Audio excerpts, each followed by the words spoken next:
السلام علیکم ورحمۃ اللہ وبرکاتہ۔ حضور صلی اللہ علیہ وآلہ وسلم کی سخاوت اور فراخ دلی۔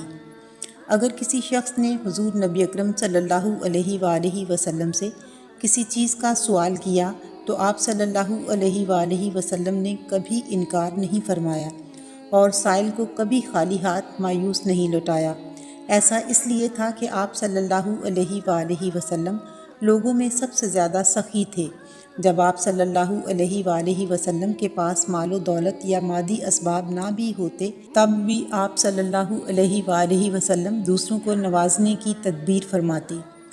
صحابہ کرام رضی اللہ عنہم ذکر کرتے ہیں کہ آپ صلی اللہ علیہ وآلہ وسلم دوسروں کو بے حساب عطا فرماتے، مگر اس کے باوجود آپ صلی اللہ علیہ وآلہ وسلم کو کبھی غربت کا خوف تک لاحق نہ ہوتا تھا۔ ایک موقع پر کسی نے حضور صلی اللہ علیہ وآلہ وسلم سے دو وادیوں کے درمیان موجود بکریوں کے ایک بہت بڑے ریوڑ کا سوال کیا تو آپ صلی اللہ علیہ وآلہ وسلم نے اس کی درخواست کو شرف قبولیت سے نوازا۔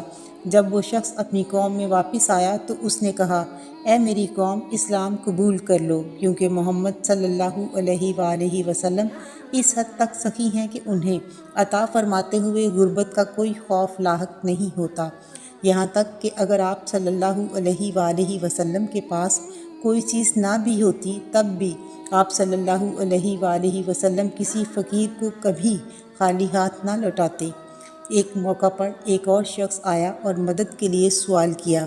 اس وقت حضور نبی اکرم صلی اللہ علیہ وآلہ وسلم کے پاس کچھ نہ تھا تو آپ صلی اللہ علیہ وآلہ وسلم نے اس شخص سے فرمایا، میرے نام پر ادھار لے لو اور جب وقت آئے گا تو میں قرض ادا کر دوں گا۔